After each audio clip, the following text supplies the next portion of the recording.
Hey, there we are. Happy Monday, everybody. Welcome to the show. Happy Monday. Monday, you can trust that day. That's the new saying that I've stolen from the mamas and the papas. I switched it around. They say you can't. I say you can.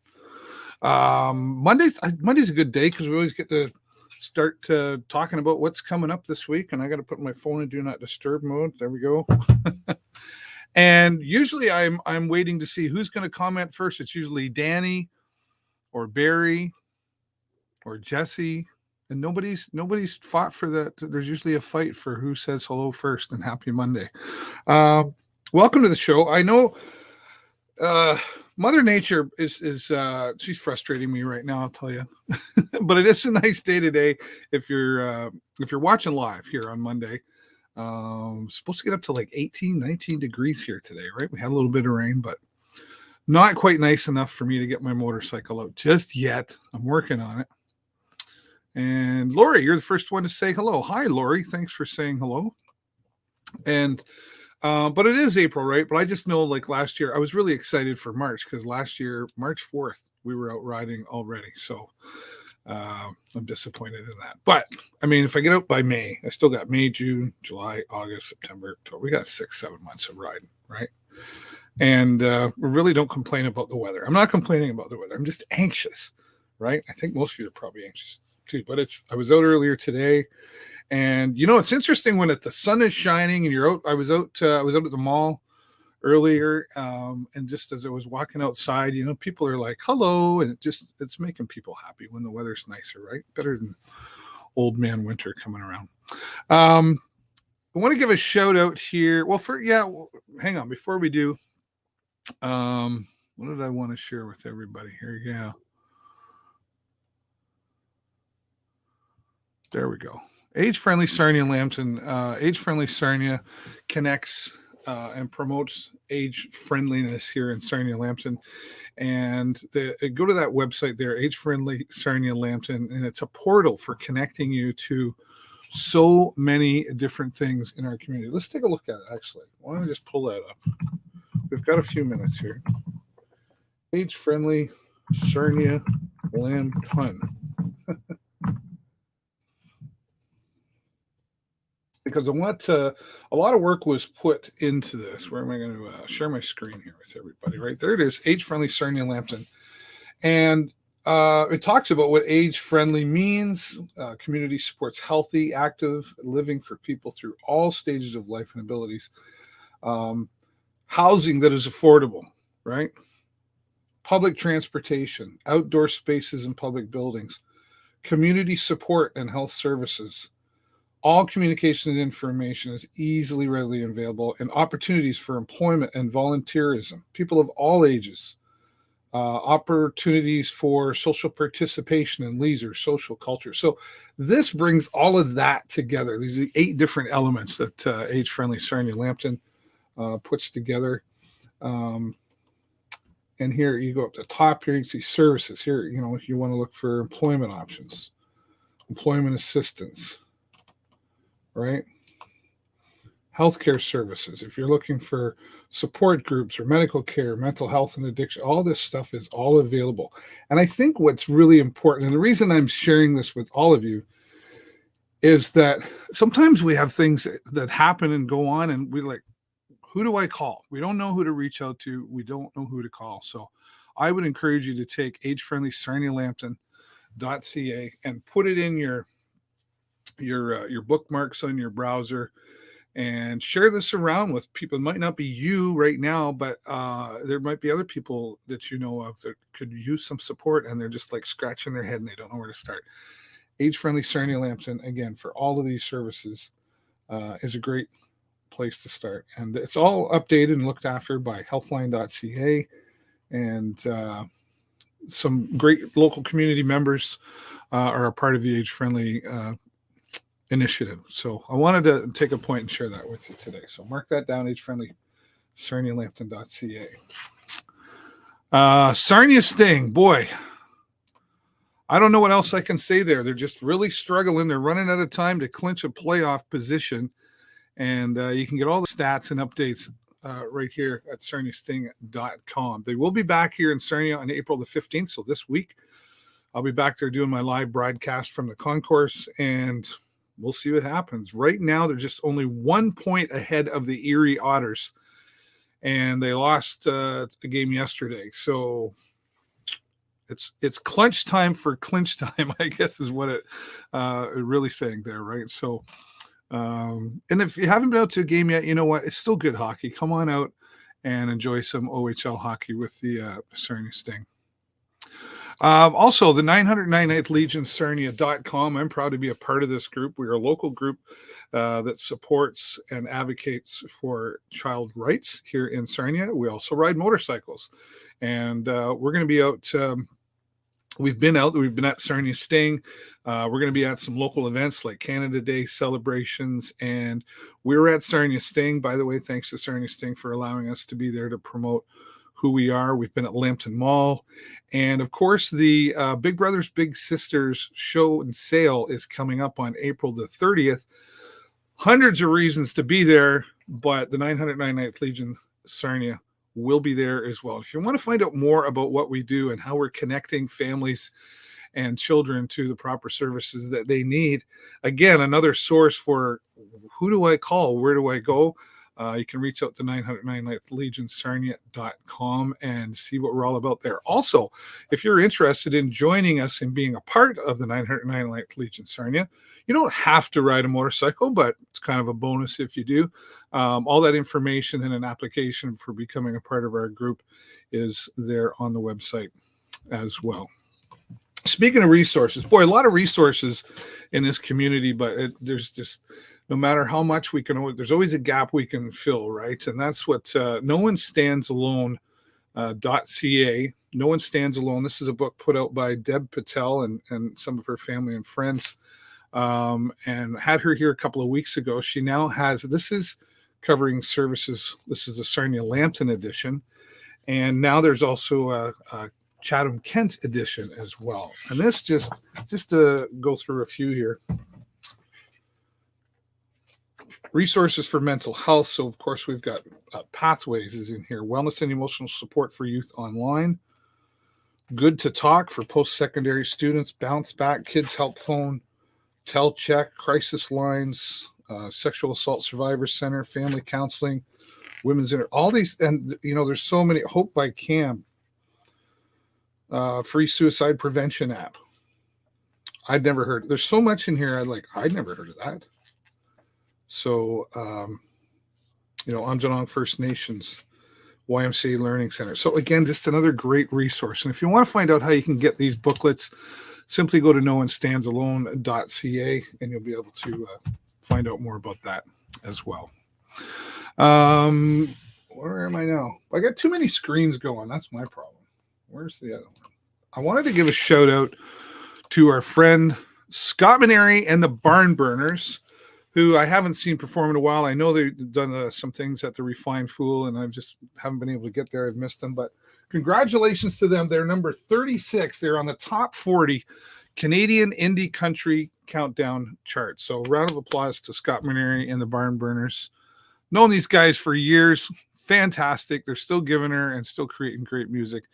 And I know they're looking forward to getting out to a lot of functions here in Sarnia and around the area. These guys get around.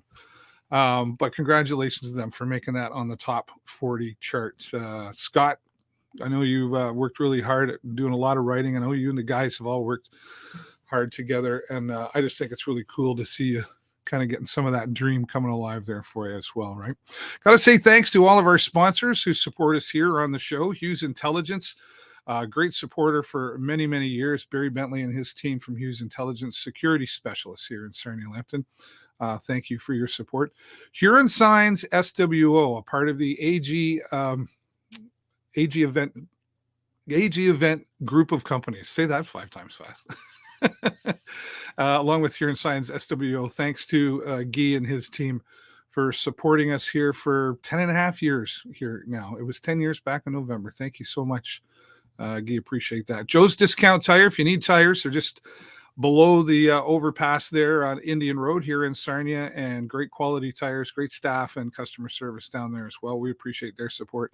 And Tourism Sarnia Lambton, always been supporters here, but now they've just come on in more of an official manner, and we're really grateful to Mark Perrin and his team down there at Tourism Sarnia Lambton. Mark will be joining us in the next few weeks to talk about some of the things that are happening with Tourism Sarnia Lambton. He's also the lead for Blue Water Border Fest. We'll talk about the announcements that have been out for a while now. And if you haven't got your tickets yet, definitely get out to bluewaterborderfest.com.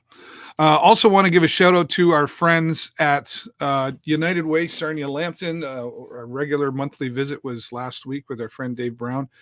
And they have Global Donut Day. Everything they do fundraiser, I always tease Dave, is always got something to do with food. But Gus and his team out at Global Donuts, on April the 27th, the United Way gets all of the proceeds from a special United Way donut available on that day only. So if you're looking to bring some donuts to the office or something, don't just go buy one. Go in there, get a dozen, get 2 dozen, bring them to the office, and you'll be supporting. You'll be supporting your friends in the office, and then you'll be supporting the United Way at the same time as well. So nice to see all these happening. These things happening in our community. Like with the pandemic, COVID, and all that. We're starting to breathe a little bit more, right? But when I was out at the mall here today, I still carry a mask in my pocket, right? And the reason I do is, there's still some people that want to wear their masks, and that's their choice now. And they have their reasons for wearing their mask, and it doesn't matter what their reasons are. If they want to wear a mask 10 years from now, that's fine. But I carry my mask, and when I was at the mall, I actually stopped and saw a friend of mine that I hadn't seen in a couple of years, right, since the pandemic, and she had a mask on. So I reached in my pocket and I put my mask on. And she said, "Oh, you don't have to do that." And I said, "You're wearing a mask. We're standing here talking. I want you to be comfortable." She said, "Well, thank you very much." So let's just keep in mind that some people are still going to wear their masks, and we should respect that. And consider carrying a mask, because you might be in a position where it is crowded, or you're around a bunch of people who are wearing the masks. And I just think it'd be a nice gesture to put that mask on if other people are as well. That's up to you, of course. But I know it was appreciated when I did it today, so I was glad to do that. All right. Well, we talk about health, and certainly been talking about a lot of different healthcare services over the last 2 years, especially with the pandemic. But there are some concerns out there in the health world. And one of my guests who's been here before, Shirley Roebuck, is here, part of the Ontario Health Coalition here in Sarnia Lambton. Welcome back, Shirley. Thank you so much, Dave. I really appreciate you letting me come on again. No problem. And I see you got your furry friend there with you again as well. Yes, if I scream, she's got her claws out. I'm sorry. Well, she was here last time, so that's okay. She can be the guest too.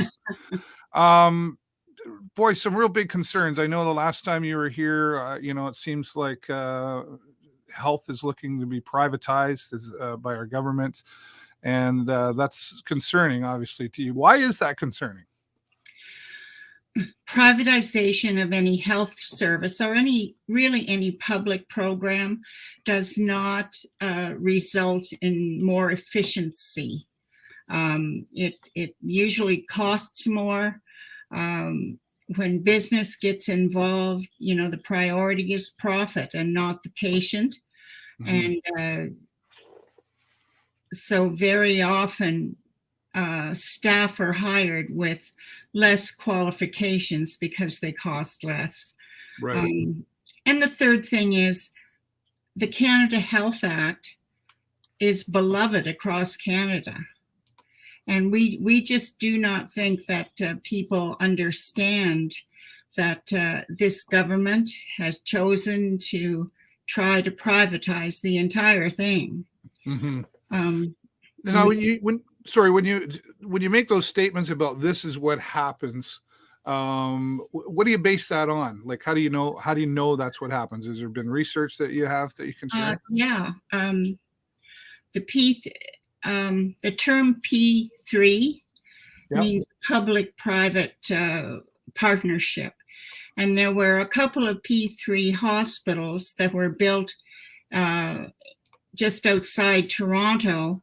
They ended up costing more, and they were not what the hospital administration asked for.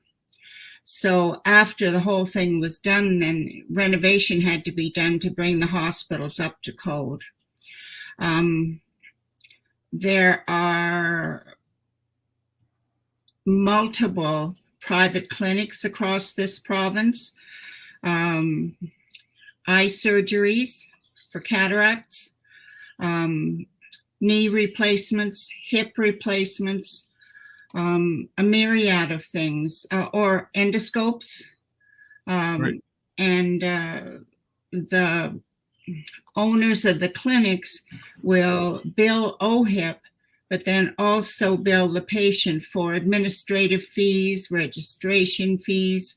There's one outfit in Toronto that charges $20 for a blanket. Wow. So, you know, profit is a priority and not the patient. And we simply believe that is not what people in Ontario want. Right. Where did how did the Ontario Health Coalition begin, and then now it's expanded into Sarnia, Lambton? Is there other communities as well involved? There are local coalitions province-wide. North Bay, Thunder Bay, Sault Ste. Marie, London, Windsor, Chatham-Kent, Wallaceburg, Walpole Island. Right. So there's a lot of people out there that are fighting for this yes. To not happen. And I guess I see you got a bit of a campaign going here as well with here's this gentleman here. You've got some lawn signs that you're distributing. Yeah, isn't that a good sign? I love his smile. We have lawn signs that people can request. They are free.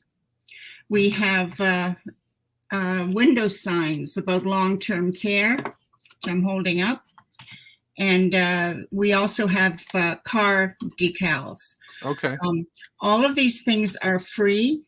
And the reason that we're asking people to take them is we want to make sure that our provincial candidates for MPP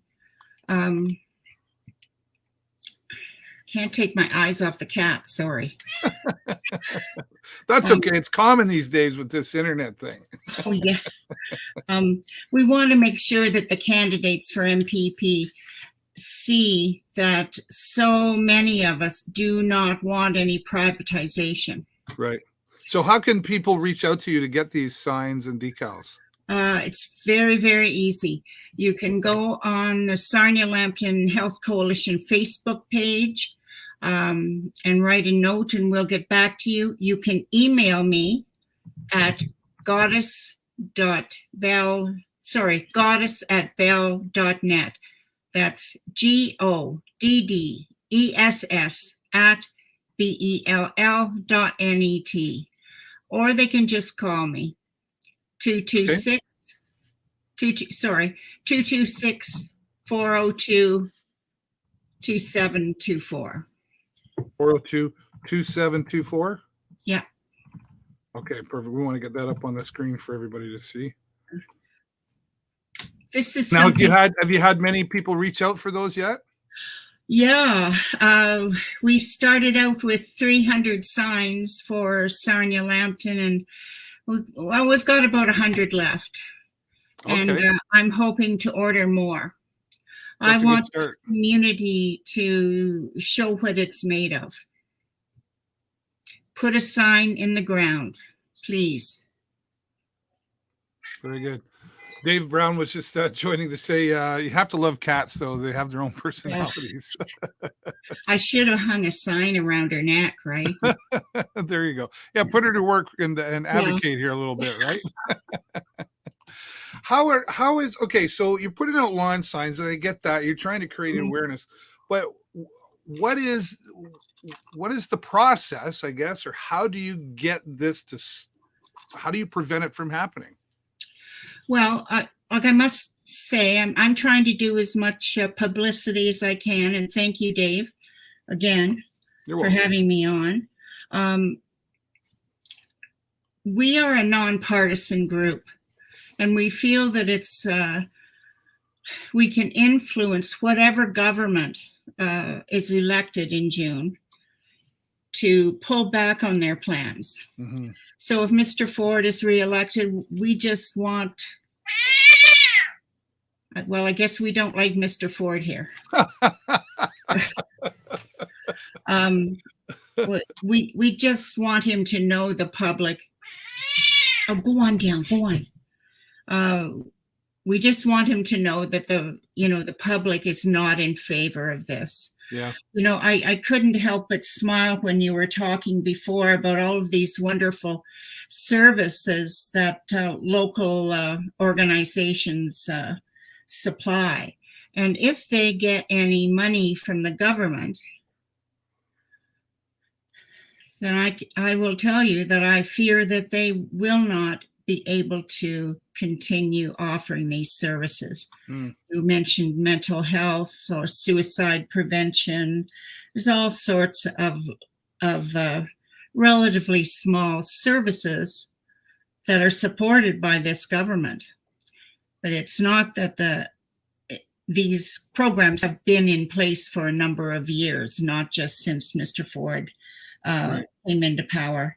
And so where will people go to talk about suicide prevention? Yeah.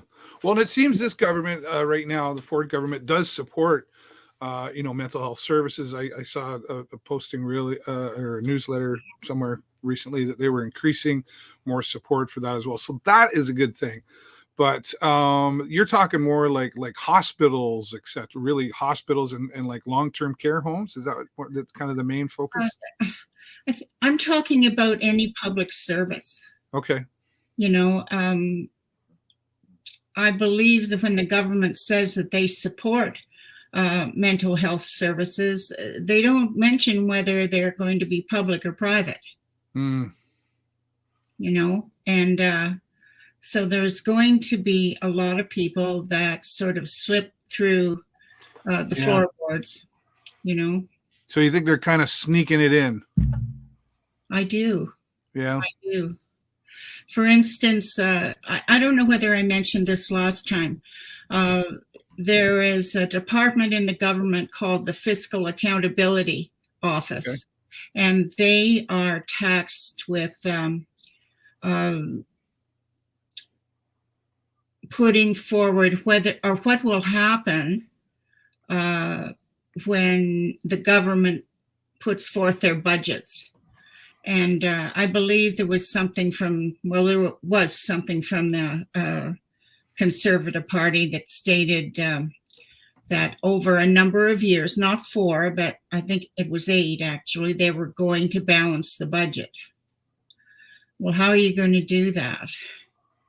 So this Fiscal Accountability Office said, if they're going to do this in a very short amount of time, they have to cut $8.6 billion from hospital funding. Wow. Now, hospitals have been living under austerity budgets for 25 years. It was the Tories that began, and then the Liberals came into power. They continued, and now we have another Conservative government. There's no fat to cut away. So this means that hospital services are at risk. Now, I have no inside information. I want everyone to know that. But I really wonder what will be cut. I believe some clinics at Blue Water Health might be forced out. I believe staff at Blue Water Health may be offered jobs at private clinics. Which obviously hurts the public hospital. I believe all over Ontario, small rural hospitals are at risk. What got you involved, Shirley? Do you have a healthcare background? I'm a retired registered nurse. Okay. I spent many years in Toronto, and then I moved back down here because my mom was ill, and I went to work at the Wallaceburg Hospital, and it was like night and day. I kept thinking, well, where are all the support staff? Well, there was none, but this was a number of years ago. But I grew to really respect the people working in community hospitals that don't have, 20 people that can come and help Right. you with a cardiac arrest, etc. So when they were trying to close the Wallaceburg Hospital, I thought I got to join this fight. Yeah, good for And you. we did say, My grandmother used to work at the Wallaceburg Hospital. Now that was 100 years ago. oh, thank you. But I do remember that happening a few years ago about trying to close that. So obviously, with that being said, so there is power in the people's hands, I guess, or power in numbers. So it is possible to prevent the government from doing this then. Or at least pull back. Right. Which would be a start. That would be a start. Sure, I want them to stop it altogether. Right. So maybe I'll just say that. Yes, let's stop this altogether. Yeah, why not? But it's not just healthcare, education, public transit, infrastructure. Right. There are kids out there that may not know how to read in a few years. These are our public programs that we depend on. For sure. Yeah. Well, Shirley, thank you so much for joining me here today, and thanks for what you're doing to help prevent this, and keep me updated so I can keep the viewers updated as well. I've got one more minute if there's anything else you want to add that we didn't get to. I want you to call me and get some signs in the lawns or signs in your windows. Here's the long-term care one, or a sign on your car. There's my number there. Please call. We need. All right. And I'll post it on my Facebook page after the show today as well to help with that. Thanks so much, Dave. You're welcome, Shirley. Take care. Enjoy the rest of your week. Okay. Bye. Bye-bye. Shirley Roebuck, yes, from the Ontario Health Coalition, Sarnia, Lambton. And I'll tell you, the first time I talked with Shirley, it was like last year sometime. What an eye-opener, right? I had no idea. So it's interesting. I know she'll be back again. We had her here last month. But one more time, if you would like a sign for your lawn, or you want a decal or a sign for your window, give her a call. There's her number on the screen. I will post it after the show today as well. And we'll have her back probably next month for another update to see how things are going. Thanks for being here again today, Shirley. All right. Well, and Shirley kind of mentioned it there about people not being able to read, and that just kind of leads right into my next guest, Tracy Pound. Welcome back, Tracy.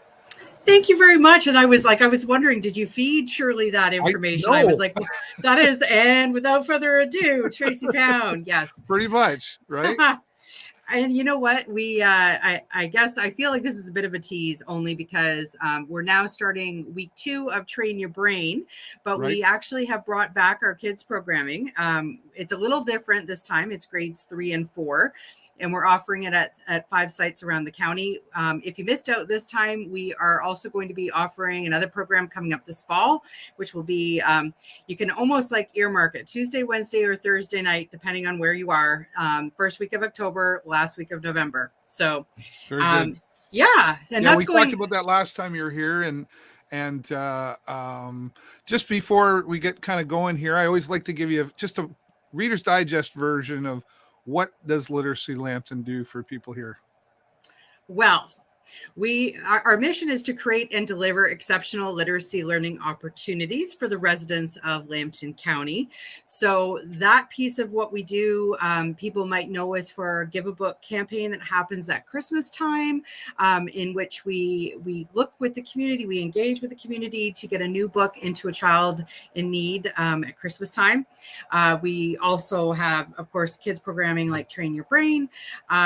We have little free library ways that we have been working on expanding another program that we used to do called Take a Book, and we're kind of doing a different spin on that. But our key focus and how we often move the needle for our community is our ministry funded adult literacy program, and that's helping adults 19 plus with, and here's the standard lingo: reading, writing, math, basic computers, and digital knowledge. And so what that means and how that looks can be working with adults that maybe are struggling and need just a little bit of extra help with like things like reading comprehension so that they can get their G1 driver's test, or maybe it's an employee safety manual that is important. Lots of different ways that we help. But if we're not the right door for you, not to worry. We always believe that any door is the right door. So you come to us. If you're not the right fit for us, we will hold your hand and put you in touch with the right group that can help. Yeah, that's good to know because, because you heard me talking earlier maybe about all these services. Sometimes you don't know where to start. I've got, where do I go? Right. So it's nice to know if I knock on a door, at least I can, like you said, hold my hand to get me to the right place. So a lot going on with Literacy Lambton, and starting to breathe a little bit more. We're telling people you're starting to see learners by appointment and in person, but you're still practicing some safety protocols at the same time. Yes. Yep. We still do the rapid testing.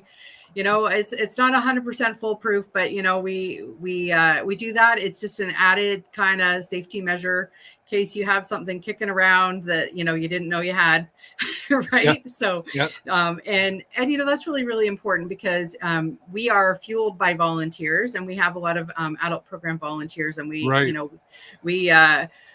to believe that we're a great place of giving and sharing, but like maybe not of the COVID variety. Gotcha. Yeah. Well, and everybody's kind of at a different place with all of this still, right? Like I was saying at the beginning of the show, like I still carry my mask in my pocket, and I ran into somebody in the mall today, a friend of mine I hadn't seen in 2 years, and she had her mask on, so I took my note and put mine on. Just respect, right? So it's good that that's in place. Well, you've got some exciting things. I know you kind of hinted to me about something coming up last time, and you wouldn't tell me. Because I'm really mean like that. But I understand why. We've got these little free libraries popping up around in Lambton County. Here's one at the animal farm. That little beauty went in on I think it was Friday. We also had another one here. You can do the slideshow. We've got another one that went in on Saturday on O'Ray, and O'Ray is located kind of off Michigan, almost like kind of across from Northern. Okay. And we had another little one that went in over March break in Watford. It's Watford's first and only, and that was through the Rotary Club of Watford. And so I guess they're popping up everywhere.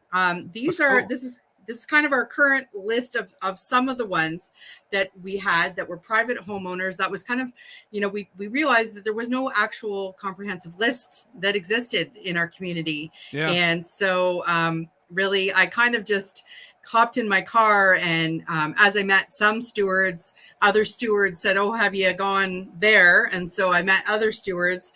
And then the more that I shared this out on social media, the more that others kind of came out. I just found out that there's one in Brights Grove on Winslow Ave, and that was that actually just came out because of all the news story about the Watford Little Free Library. So they are out there, but there's some really amazing initiatives that are entirely on the backs of our service clubs.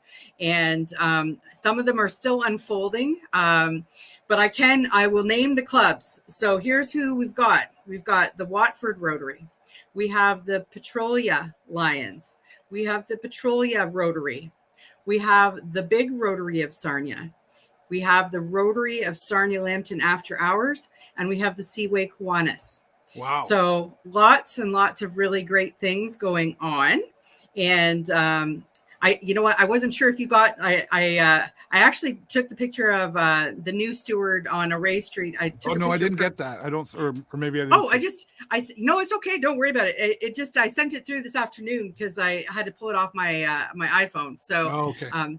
anyway, it's they're the thing that's so cool about them is they're all very unique and they're very cool. One of the greatest things is that this steward on Array Street. So there was an article that ran way back last summer. Carl Natition, love the man. He wrote this great article and he profiled a lot of the little free library stewards within the county, and also kind of touched on the fact that we had received a Sarnia Community Foundation resiliency grant in which to reimagine a program. So the program that we were reimagining post-COVID was Take a Book, which was gently used books that would come to us, and we would circulate them out to a lot of the same agencies that were recipients of our Give a Book program. So anyway, this program, we kind of looked at the program and we thought, this great stuff is happening in our neighborhoods already. Yeah. Why not focus on, putting the books out in the community right into the neighborhoods? And so that's kind of where it all got started. But this one lady, Della, reached out and said, "Hey, Literacy Lambton, I love to be a steward." And at the time I was kind of like, well, that's wonderful. And I'm thinking, how do I make this grant? Like, how do I grant her wish? How do I make it so? Because I'm not that handy. Right. I didn't, I wasn't great in woodworking shop. I don't change light bulbs. Yeah, exactly. I made an ashtray once out of wood. Anyway, so as time wore on and all of these different service club initiatives started coming together, the Sarnia Lambton After Hours group reached out to us.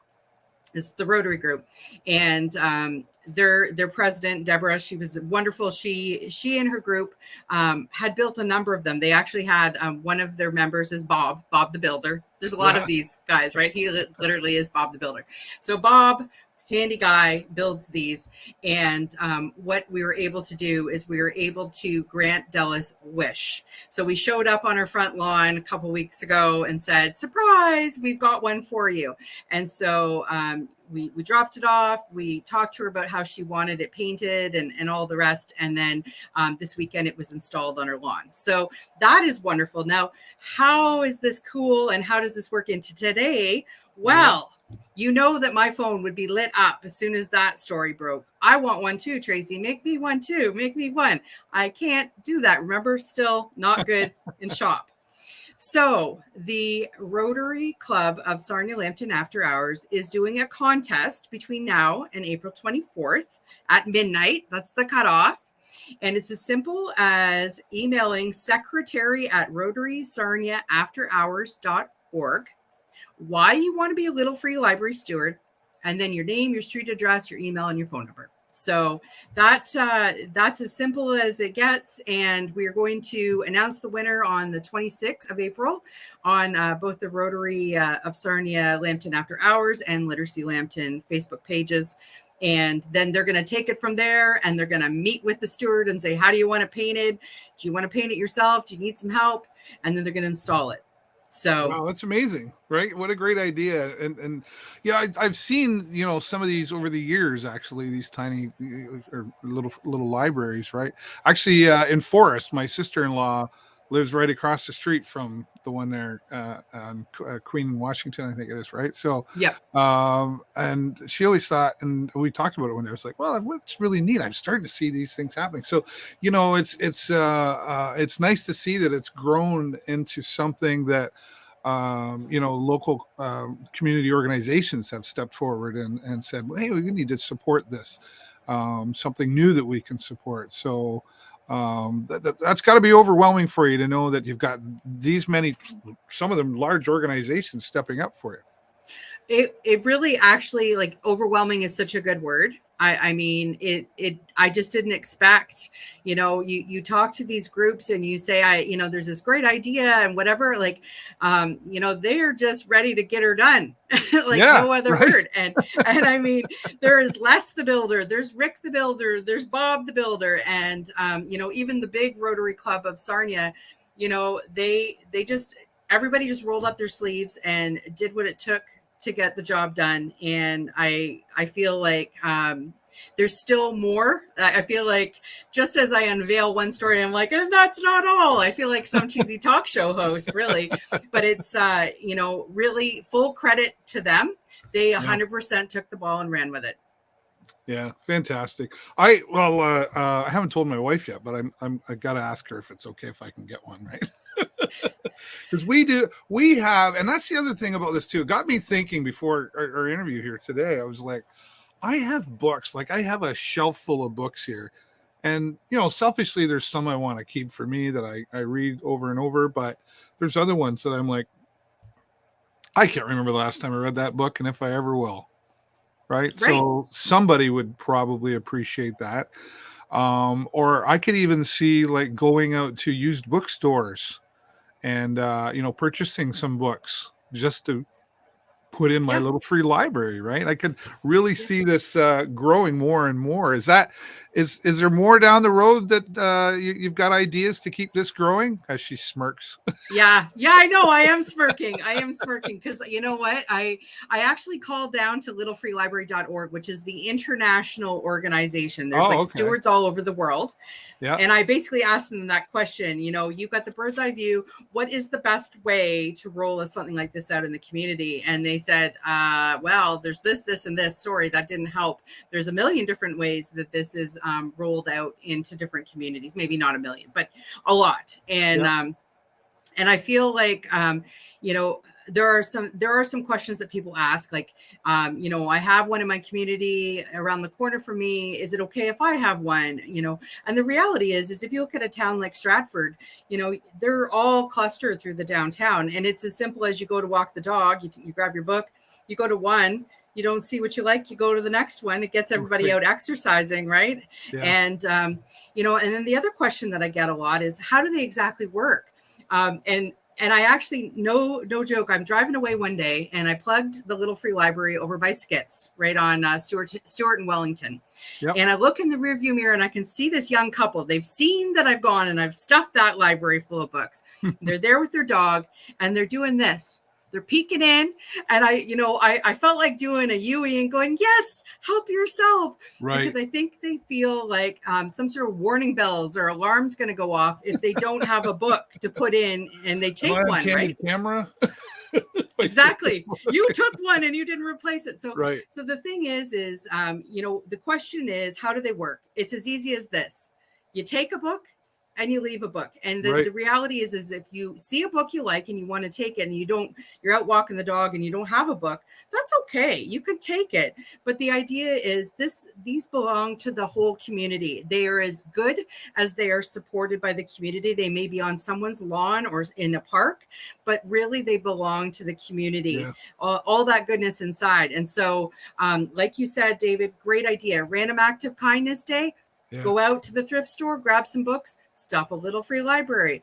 If you're doing some spring cleaning, go and do that with kids. If you're a parent, what a great way to teach your kids about paying it forward. Right. Have them, you've got a book. Sharing, all that stuff. Well, yeah. And you know how sometimes like you get to be a better reader and you outgrow maybe your Geronimo Stilton book, right? But you loved it. Well, take a book and like go find something new. And so there's a little bit of an upcycling, good for the environment piece of it as well.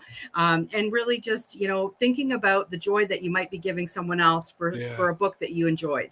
And, if you're walking the dog and you take that book, chances are when you walk your dog, you walk the same path all the time. Yeah. So take the book. And then the next time you're walking the dog, take one and put it back. It's easy. It's so cool to see. I just think it's the coolest thing. That's just so, it sounds fun. And like, I like how you added that it's a community, it's owned by the community. And that's a great way to put that. And I'm sure you're already seeing lots of response by what you shared. It sounds like you're getting good response, and this could just continue and go and grow so much more, right? Absolutely. You know what? I'm just going to put it out there right now because I have this forum. So I have some blank Little Free Libraries that will be donated to us.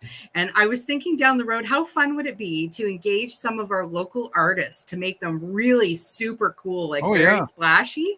And then we'd have to probably marine shellac them just to protect the artwork. But that could be maybe an auction item, for an event in the future. So, that's one other iteration. Another one, just like, how Habitat for Humanity has the corporate builds. Yep. In some communities in the US, they've actually done little free library builds. So it's a corporate team building event where it becomes a bit of a fundraiser, and then the literacy group would gather and do a corporate team building event. And then that little free library is either posted at the office of whatever corporation it is, or the corporation decides maybe a nonprofit in which they'd like to donate it. Yeah, great. Keep going, Right? Tracy. I know. I mean, it's endless. There's so many ideas. So Yeah. Well, Yeah. and it's really back to the fundamentals here for just a moment. I mean, it's really important, learning to read, but continuing to read. I find I read a statistic not long ago that most people once they get out of school, whether it be college, university, or high school, don't pick up books anymore, or at least not as often as they used to, because they had to, because we had to do book reports. I don't know if they still do those or not, but we had to do it, right? And then they do. Okay. Yeah, And that's important to keep exercising the brain, and books really help a lot with that. And there's so much we can just learn from reading. And I think it's great that you've been able to, you and your team at Literacy Lambton have been able to pull this together, as well as so many other services that are getting used. And thanks to you and your team and to all the organizations for pulling this one together as well. Well, thank you. And, just to add one point to what you just said, did you know that one of the most powerful ways, just like you've seen all the memes on Facebook about, your children watch how you talk to them, and that's it's not what you say, it's what you do. Yeah. One of the best ways to raise a reader, let your kids watch you read. So to your point, you want to raise a reader, let them catch you reading blog posts, reading newspapers, reading books for pleasure, because you're modeling that behavior, which is, super important. Great point. Monkey see, monkey do kind of thing, right? Yeah. If I say it like that, right? That's right. Yeah, good point. Tracy, thank you so much. I appreciate you stopping by, and please, by all means, keep me informed, and you're welcome back anytime. Well, thank you. I always love coming on and talking with you. It's always fun. I never know what's going to come out of my mouth or yours. We're laughing and we're sharing at the same time. So we're doing it right. That's right. Well, thank you very much. And the only thing I want just to mention is that at the end of the month, and you probably know this too, it's National Volunteer Appreciation Week. Yes. And I just want to do a mention that we couldn't do what we do at Literacy Lambton. We have a very, very small staff, and it's completely due to the amazing volunteers that we have. And we are top down. We have a governance board all the way down to our frontline team. So a thank you to our volunteers. Yeah. We are recruiting. Anybody want to find out how to volunteer with us and help our work? And we need the volunteers. Right. LiteracyLambton.org. Just look for the volunteer tab. Sounds good. Tracy, enjoy the rest of your week. Always a pleasure, my friend. Thank you very much. Take care. Tracy Pound from Literacy Lambton. She's always a lot of fun. She's always smiling, and who doesn't want to talk to somebody who's smiling, right? But doing great things there at Literacy Lambton, and the free libraries, the little free libraries. And you can, where did I have that? I got to put that back up. There we go. So from April 11th to the 24th, you can email secretary at rotarysarniaafterhours.org. Why do you want to be a steward? Why wouldn't you? That would be the question, right? Why wouldn't you want to do this and have a lot of fun? And I'm betting that there's another story in here as well. I bet you people are meeting at these things and saying hello to each other and getting to know each other. And what's that book? I can really see that happening. And especially with what we've been through in the last 2 years, this is really helping bring some of that social aspect as well. And Tracy made a good point. Read in front of your children. Let them catch you doing those things, because you are the model for them to read. Very good. I want to say thanks to my guests, of course, for being here. Shirley Roebuck was here earlier talking about advocating, I guess I should say, against the privatization of the healthcare in Ontario. I do want to remind everybody, even though I haven't got mine out, okay, I'll stop whining. There are motorcycles on the road, so make sure that you drive aware and ride aware. And for those of you who ride motorcycles, remember, it's a two-way street, pun intended. We got to give our respect to everybody on the road as well. But keep an eye out for those motorcycles. They can be harder to see. And of course, thank you to all my sponsors once again. And thanks to all of you for joining me here every week. Do me a favor. If you don't want to click the like button, that's okay. But the most important button out there is the one that you can share so that the messages of my guests get spread around for others to learn about as well. I really appreciate all of you stopping by here once again. And as always, that's all the time I got for you this week. Have a great week and an even better weekend. I will see you next time right here on the show. Bye for now.